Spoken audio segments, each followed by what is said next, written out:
afternoon and welcome to Vote Chat. My name is Nicole Taber and I'll be your host and interviewer for today's show. As always with Vote Chat 2014, we're live streaming from the University of Otago's Media and Production Studio. Hopefully you have joined us live, in which case you can join today's discussion on Twitter. Karis Goodwin is covering the Twitter desk today, and here she is to tell us more about that. Karis? Thanks, Nicole. So this is the interactive part of Vote Chat. We've dedicated some of our show to our social media audience. Using Twitter, you can follow along or send us your questions by tweeting at the handle @OUVoteChat or by using the hashtag VoteChat14. We'd love to hear from you. Thanks, Karis. So do get those questions through to us. It's great to ask what you at home want to know, and even better for our guest to be able to answer you live. Speaking of our guest, we're joined today by Julian Crawford, leader of the Aotearoa Legalised Cannabis Party. Welcome, Julian. Hi, thanks for having me on the show. Our pleasure. So how is it that you've become involved in the legalised cannabis issue? Well, I've been involved in the issue for quite a long time, and when I studied my political science degree at Otago, I met a number of people who were involved in the legalisation issue. At the time I was involved in the Green Party, and some of the Green Party activists organised a local J-Day protest at the Otago. And at that time, Nandor Tanchos was a Green MP as well, so the issue was very much in the media and there was a lot of enthusiasm for relaxing the law. And a lot of people thought that it was about to happen, but here we are 10 years later, the law, it's still illegal, so we're still campaigning. Yeah, so you studied political science here at the University of Otago. Where did you go from there?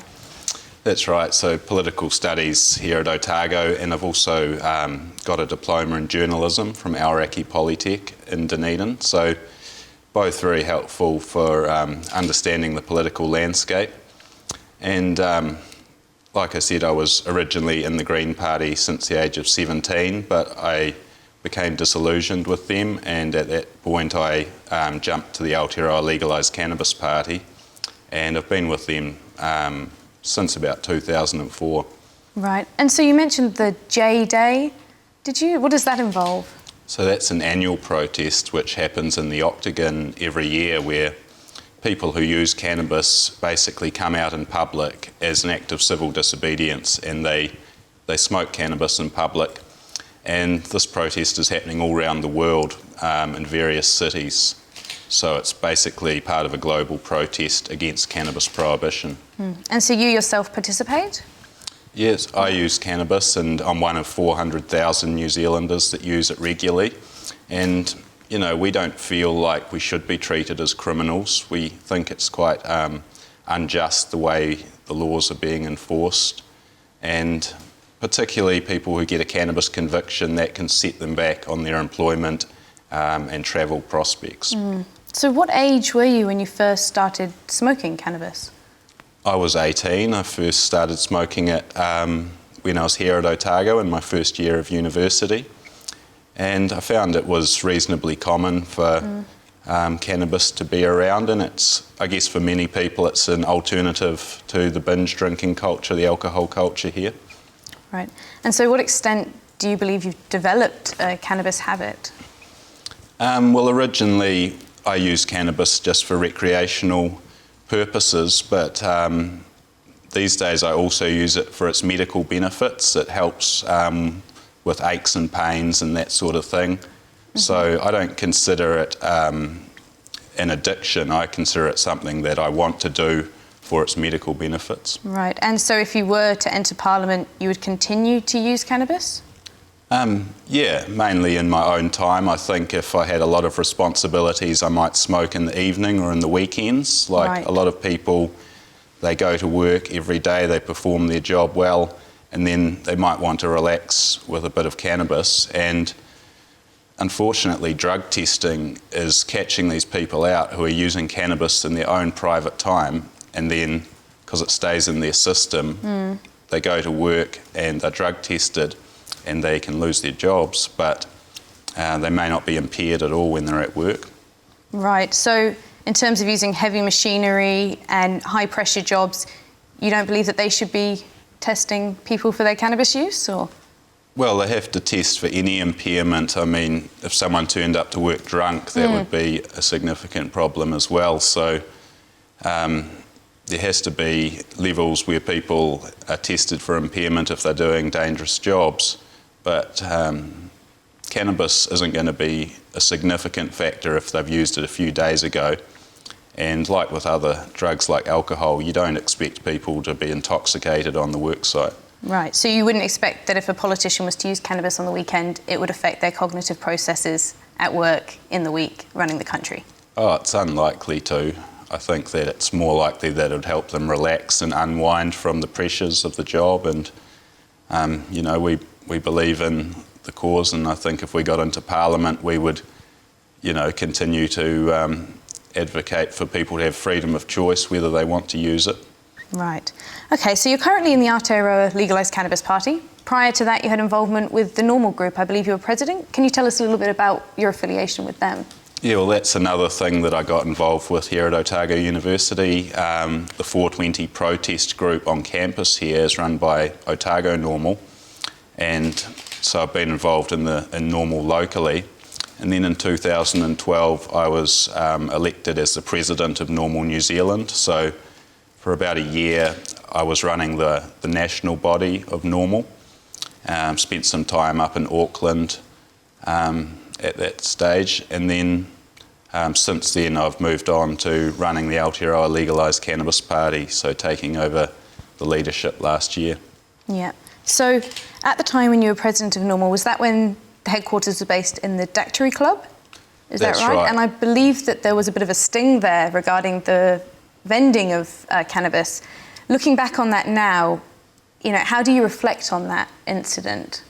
Oh yes, I mean the Dactory in Auckland was fairly controversial, but at the time we ran a small Normal office out of the Dactory because we basically didn't have any alternative premises, and there was a lot of space in the Dactory building, so I ran an office there, and I was regularly emailing MPs and basically lobbying.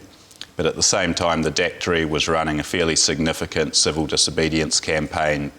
Its slogan was "Live like it's legal," and they set up a vending machine where the public could come in and buy cannabis by just slipping $20 into a vending machine, and a small 1 gram bag of cannabis would drop out.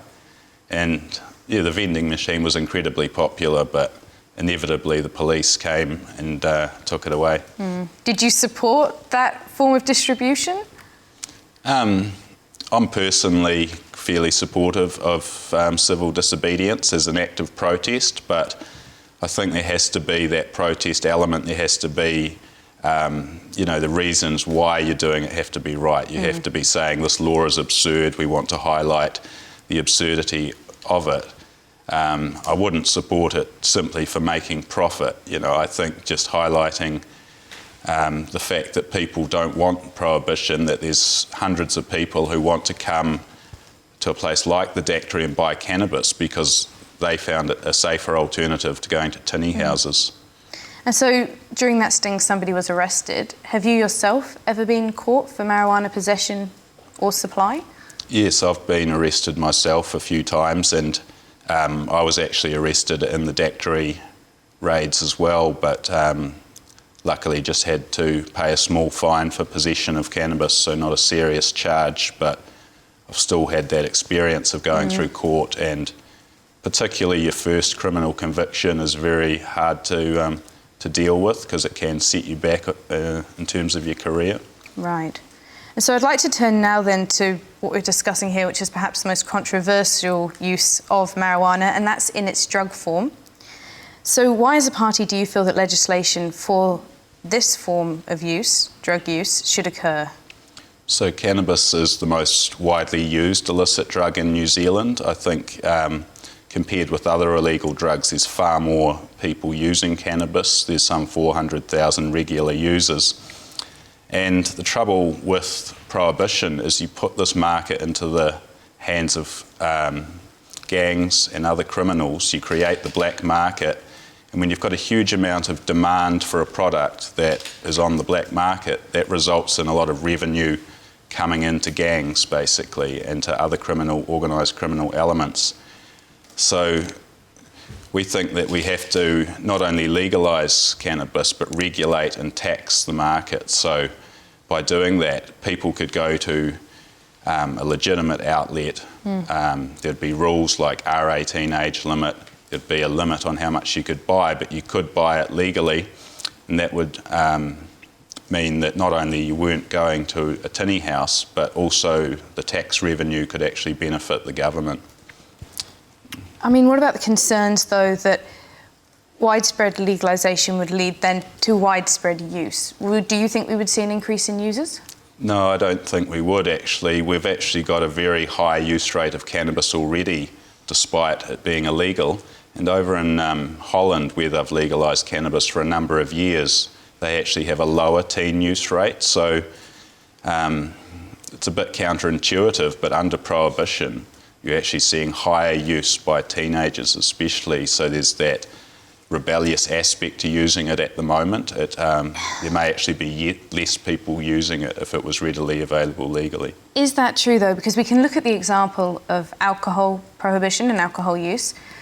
These studies show that when alcohol is at the age of 18, we see a higher use by underage drinkers. If we were to raise the age of alcohol to, say, 20, 21, 25 perhaps, when the brain is fully developed, there will be a lower use by teens. Could the same not occur with marijuana? Why 18? Yeah, well, I mean, we've seen with alcohol prohibition in the past that didn't work, and of course you can set different age limits, but if you set it too high, you're going to drive the problem underground.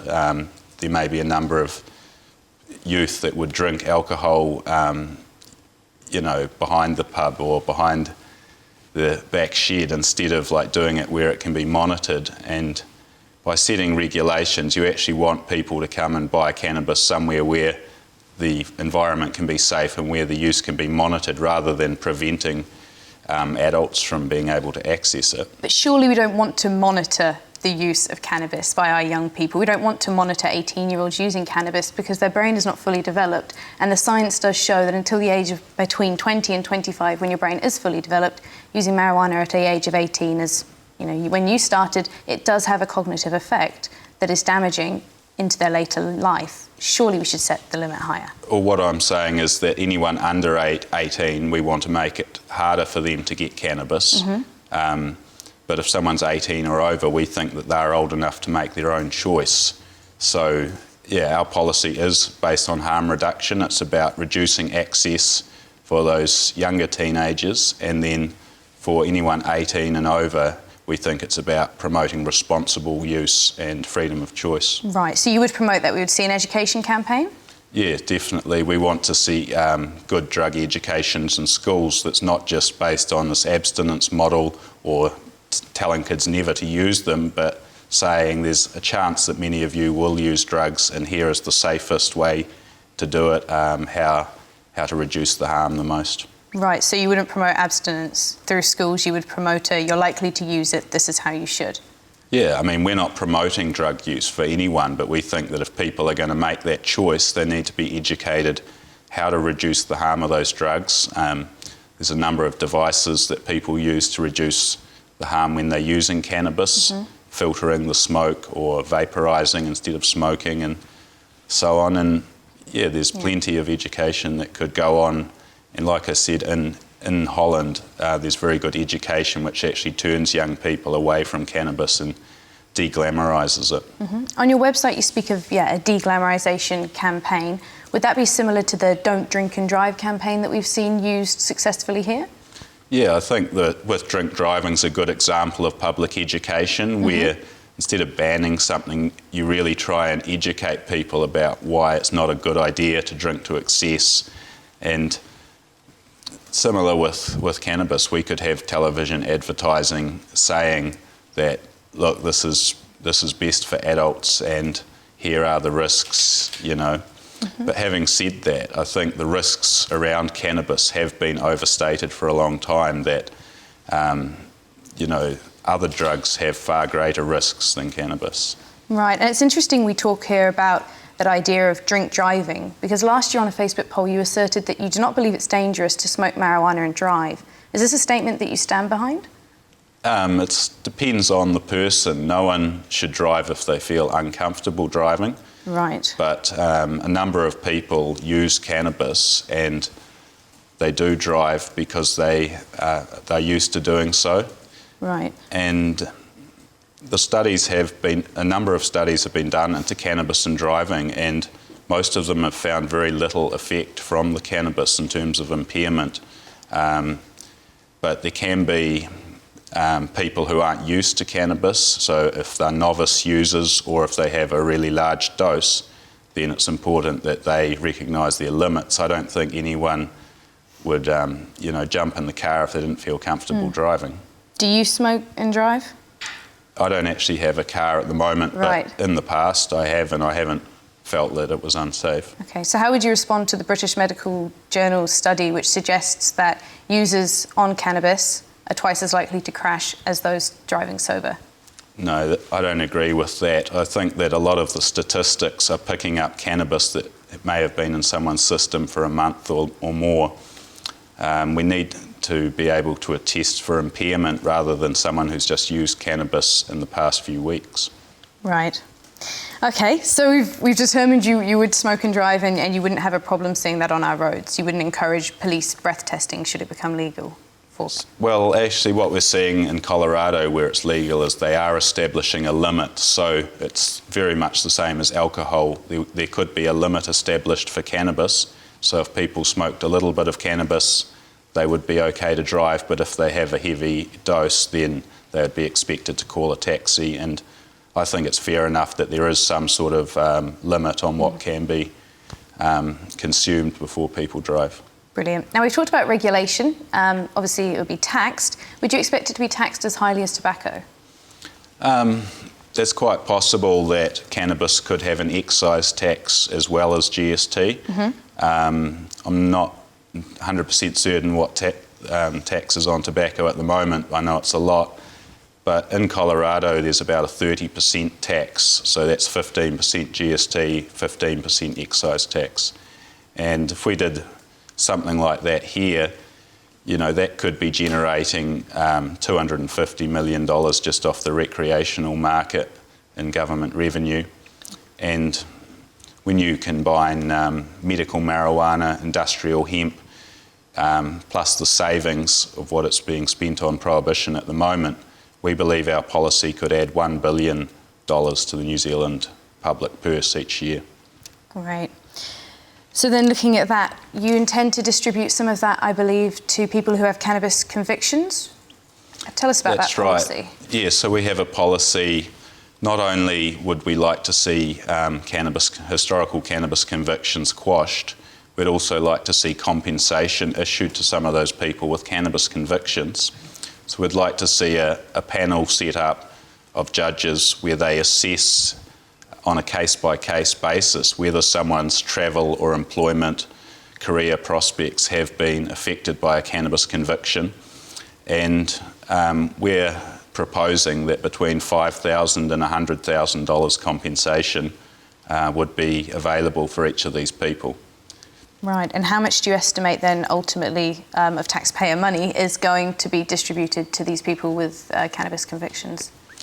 Well, it would depend on how many people come forward to claim it and how many people have a genuine loss of income because of it. But it could be in the hundreds of millions. But having said that, our policy is aimed at bringing in, like I said, $1 billion of new revenue each year, so we actually think it's fiscally neutral in the long run. Is it not an unpopular policy though? These people were breaking the law as the law was at the time.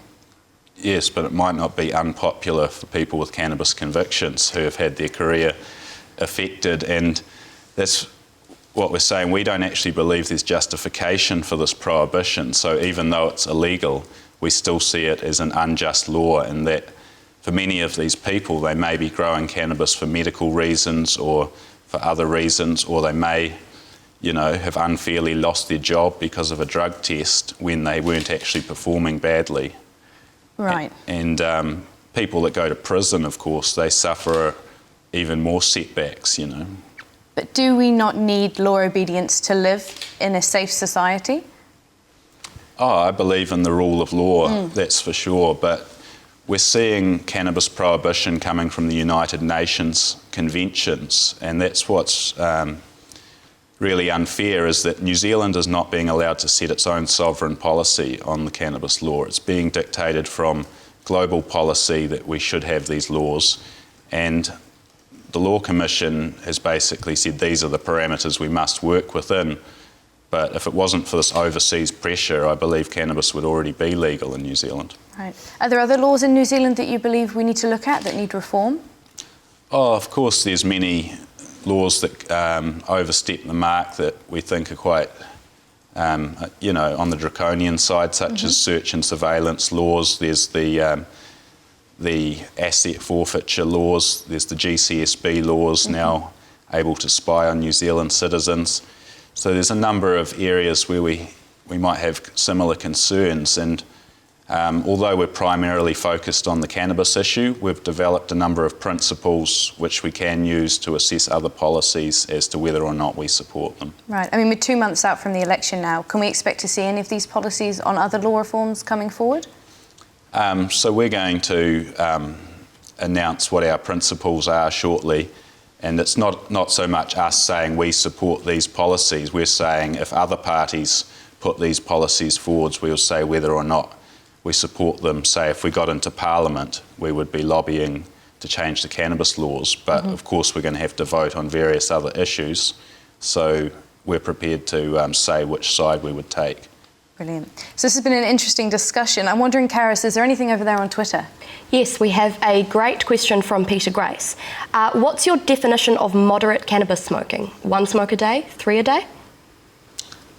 Obviously, it's going to depend on the individual, but I think if someone uses it daily, then 2 or 3 times a day could be moderate. 2 or 3 joints a day?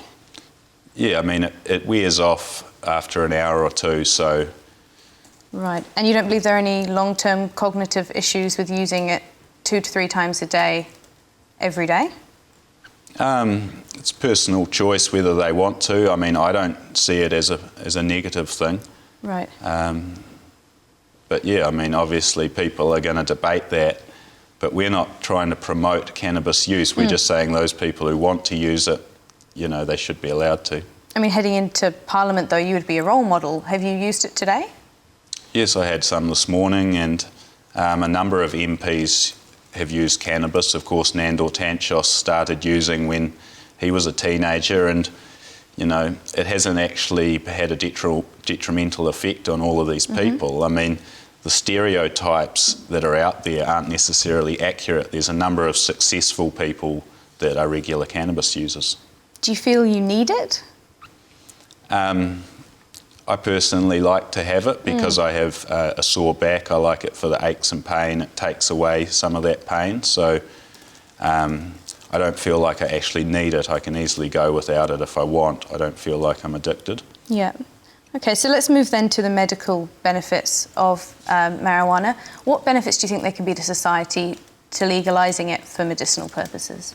Yeah, so there's a number of medical conditions which can be treated with cannabis, and the science is quite clear on this. We're seeing with epilepsy, a number of epileptic children are now taking cannabis extracts because it helps reduce the seizures that they have significantly.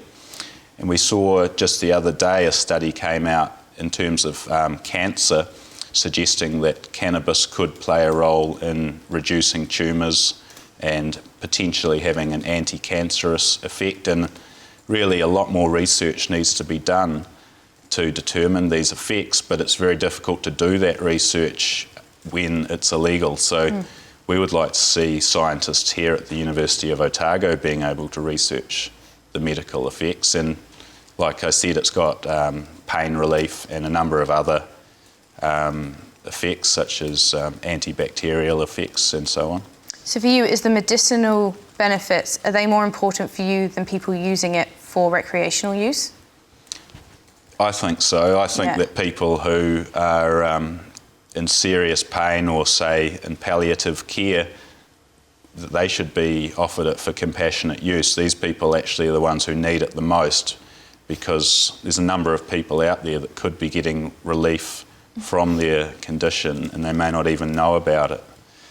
I think that recreational cannabis is more significant in terms of the revenue it could bring in, but in terms of the actual benefits of cannabis, we really need it to get it to the patients who are in pain and suffering. So why not then focus your lobbying efforts more so on the medicinal benefits, get that to the people that really need it, and then focus on legalising it for recreational use? Why this all or nothing? Well, the recreational use, we don't want to see that in the hands of gangs and in the black market. We think that there is a significant argument to be made for full legalisation, because that's what brings it into the legitimate economy, brings in the tax revenue and brings in the rules and regulations. But I think it's a matter of urgency to get the medical marijuana out there straight away. I don't actually think we need to change the law for medical marijuana. All that we need is the Minister of Health to issue an exemption, and this could be happening straight away. So you mentioned they're getting it out of the hands of the gangs. Surely gang members in New Zealand that have been busted currently have cannabis convictions against them. You've allocated 700 million for those compensations and only 140 million for medicinal research. The figures are kind of suggesting here that surely your focus is more on compensation for prisoners and those with convictions than it is for medicinal research. No, not necessarily. I mean, gang members won't be able to be automatically entitled to compensation. Under our policy, they have to show that they were applying for jobs or they were actually making an effort to have a career in the first place. But in terms of our allocation, I mean, that reflects the huge number of New Zealanders that do have convictions. But in terms of the science, 140 million would just be to kickstart the industry. We anticipate there would be a lot of private sector funding going on, and once the products could actually be sold in the pharmacies, there would be revenue coming in to continue producing them. Right. And we would see them sold in pharmacies rather than through a doctor? We'd like to see doctors to be able to write a prescription for cannabis, and then you'd be able to take that prescription to a pharmacy and obtain the product. And we think that those medical marijuana products could be produced in New Zealand as well. Cool. I'd like to turn now to your party policy on the cultivation of commercial hemp. Can you tell us a little bit about what you plan to do in that area? That's right, yeah. Industrial hemp is another big part of our policy. So the cannabis plant, or the hemp plant, has over 10,000 different uses. So we see this as another huge boost to the economy and potentially producing 10,000 new jobs in eco-friendly areas.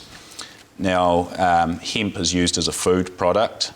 It's a very nutritious protein product. We can make milk or tofu out of the hemp seed.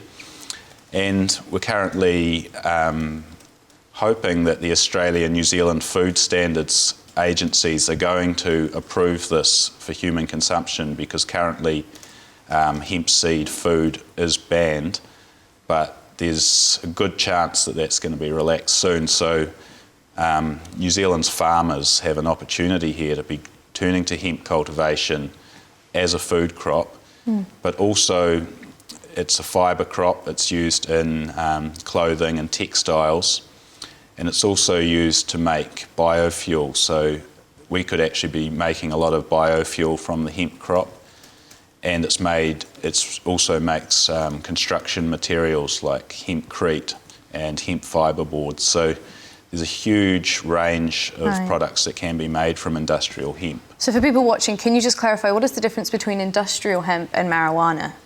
So there's very little difference, apart from the industrial hemp that we grow legally now has less than 0.5% THC in it. So it's basically a cannabis plant which has been bred to try and get rid of the THC. Right, which is the psychoactive substance. Yeah. And so that means that you can legally grow it in New Zealand once you've got a licence. But we still think that the regulations are a bit strict. We want to see it deregulated a bit and make it easier for farmers to grow, and offer subsidies to farmers who want to transition into it. Right. Why is it difficult at the moment then to grow it if it's got such a low THC level?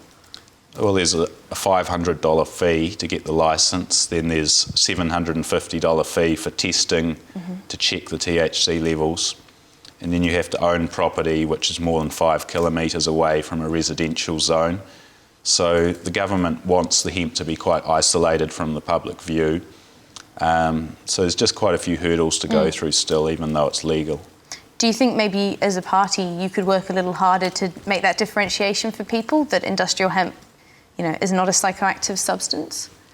Oh yeah, I mean there's obviously a lot of education that needs to go on, and we're going to have some television commercials coming up at the election time. And yeah, it's important that people realise that there's nothing to worry about with industrial hemp, that the agricultural economy could benefit hugely from it. So we've focused a lot on cannabis. Are there any other drugs that you would like to see legalised? Well, that's our primary interest, and we're actually very deliberately a single policy party. But like I said, the fact that there's 10,000 different uses industrially, there's hundreds of medical uses, and there's the economic benefits. We think that just focusing on cannabis is going to be very worthwhile, and it's going to affect multiple different issues, different areas of government. In terms of other drugs, I think there's a similar argument which could be made that the war on drugs is failing, and that potentially these drugs have to be treated a lot more strictly. They should be very heavily regulated, and anyone who wants to get into hard drugs, I think they should have to register with their doctor and so on. Right. Whereas cannabis should be, it should actually be out there in the marketplace. Okay. Well, I'd like to now go to Twitter and see if there's anything happening over there. Yes, we have a good tweet from Anthony Dios, just about the fact that you're a single-track party.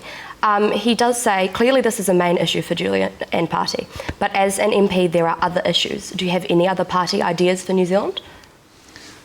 Yes, so we have a number of principles which we use to determine whether we support other issues, and that's based on freedom of choice, doing no harm to other people, justice, environmentalism, economic growth, things like the Treaty of Waitangi, we support that,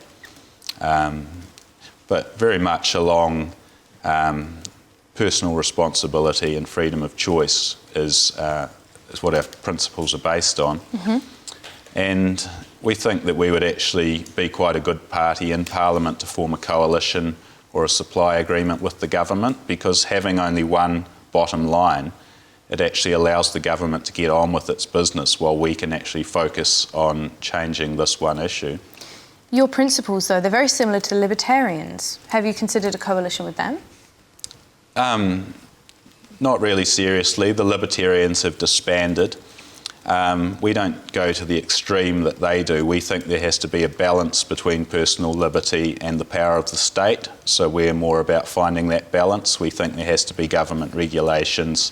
There has to be, there has to be some rules in place. We don't want it to be just you can do whatever you want. But we think, with something like cannabis, there needs to be personal choice within a set of government regulations. And speaking of other parties, can you differentiate for us between the Greens' policy on cannabis, which is a medium-term policy, and your policy? Yes, so the Greens talk mainly in terms of decriminalisation of cannabis. And of course, this is just one of many policies that the Greens have, and they've basically said it's not one of their highest priorities. So if the voter thinks that the cannabis issue is their main issue, they may be disappointed if they vote for the Greens because they may not get the voice they were hoping for.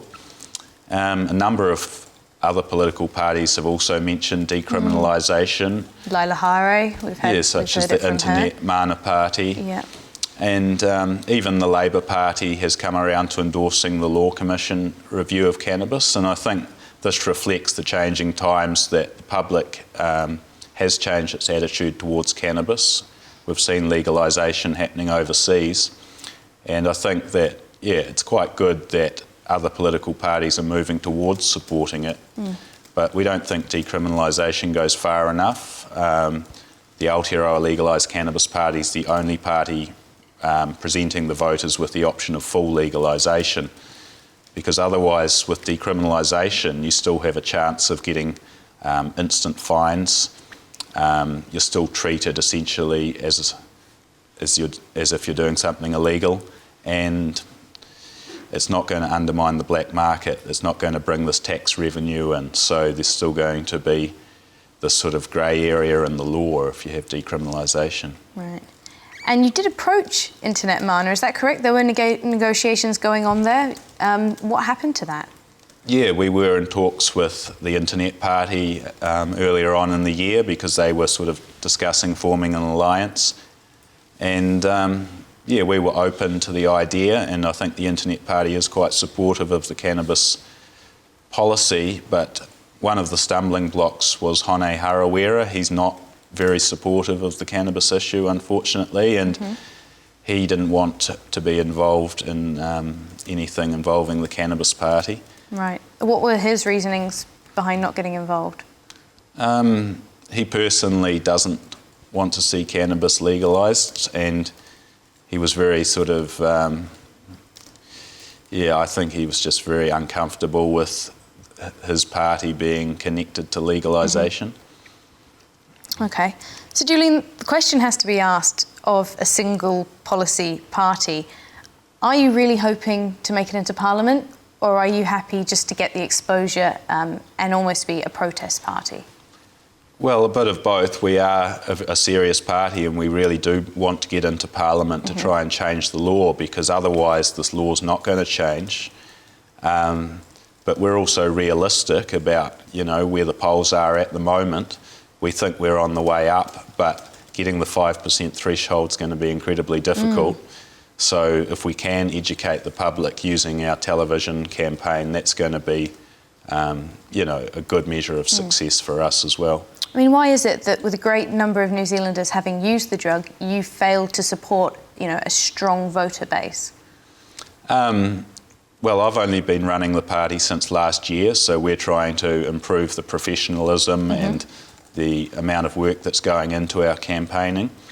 And there are 20% of New Zealanders in a recent poll that support legalisation, a further 30% support decriminalisation. So in theory, only a quarter of those 20% need to vote for us, and we could be in a position to legalise it. So we're giving voters that option, but it's ultimately up to them to decide on election day. I mean, what do you know about the voting habits of your supporters? Some of our supporters are very passionate and they vote for us every election, but then we know that there's a huge number of people that don't vote, and I think a large amount of our demographic may be in the not voting section, because they've really, I think a lot of New Zealanders have lost interest, and they've been put off by the politicians that they see in the news every week. So it's really about telling people there is an option out there that actually might be good for them, and like you say, it's a good protest vote if people don't like all the other options. Have you considered running in one electorate where you feel there's particular support? We've thought about that. I mean, we do stand electorate candidates, but we actually believe it would be easier to cross the 5% threshold than to actually win an electorate seat, because we would have to compete against the Labour and National Party candidates to win a seat, so it's quite difficult as well. Where in New Zealand do you think you have the most support? We actually have the most support in the Maori electorates, so there's a lot of support out there amongst Maori. But yeah, it remains to be seen whether we're going to be able to get a candidate into every Maori seat, but that would be our ultimate goal. Okay. Do you think that coincides perhaps with it being, we hear about cannabis, it seems to be used by those in a lower socioeconomic group. And unfortunately, that also coincides with the statistics on Maori socioeconomic grouping. Do you think that there's a link there? Yeah, I think that's a big part of it, that Maori are actually 4 times more likely to be arrested than Pākehā for cannabis. So it's actually it's a racist application of the law. And of course, lower socioeconomic groups and Maori and Pacific Islanders, they're more likely to be targeted for arrest. So while there is probably a high use rate of cannabis, there's probably also upper class people using cannabis that we're just not seeing in the statistics because they're less likely to be arrested. Do you really believe that? Do you really think that there's the same level of use in a lower socioeconomic group as there is in a better off socioeconomic group? I think a lot of professional people do use cannabis in their private lives, but they do keep it very secretive. I'm not sure exactly what percentage of people there are, but there's a huge number of New Zealanders who use cannabis, and they do come from all walks of life. It's not just lower socioeconomic groups. Okay, so let's say, we've surpassed the election, you're in, you've legalised cannabis. What do you focus on next? Well, we want to set up a regulatory authority for cannabis, so our goal would be to establish a new government agency that processes the licence applications for people who want to grow or sell cannabis on a commercial scale. So we would be, looking at staffing that agency.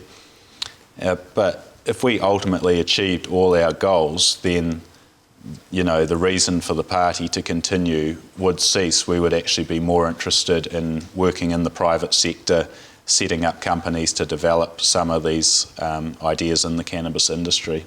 Right, so you really are a very single issue party. It's cannabis, cannabis, cannabis, and then into the private sector to make a bit of money out of it. Yeah, we're deliberately a single policy party, and we think that's a good thing in the MMP environment, because Labor or National could team up with us and we wouldn't stand in the way of any of their policies as long as they were willing to relax the cannabis laws. So, we actually think there's still quite a fight ahead of us. We've still got quite a few years before we've fully achieved all our goals, but having achieved them, we would consider disbanding. So it is ultimately commercial interests? Well, we want people to be able to grow cannabis at home and to be able to use it for personal use, but we also want to develop the commercial side of it. Both under licence for recreational use, but also for industrial and medical use. All right, so we're coming to the end of the show now. 30 seconds, why should we vote for you? Well, we're offering New Zealanders an option of $1 billion injection into the economy, 10,000 new jobs. We're going to save people's lives with these medicines, and we're going to give people greater degree of human rights. So if you don't like what the other parties are offering, you should consider voting for the Aotearoa Legalised Cannabis Party, because we're going to be a serious parliamentary party, and we want to represent New Zealanders, all New Zealanders in Parliament. There you have it. Julian Crawford of the Aotearoa Legalised Cannabis Party. Thank you for your time today, Julian. Thank you. So that does indeed bring us to the end of today's Vote Chat. I'd like to thank researchers Peter Grace and Sam Hughes for their contribution to today's show, and the Otago Department of Politics for their ongoing support. You can catch today's show along with past shows on our YouTube channel, OU Vote Chat. Tune in, same time, same place next week when we have Green Party MP Mojo Mathers on the show. It is now time to say goodbye. My name's Nicole Taber, and I thank you for watching Vote Chat.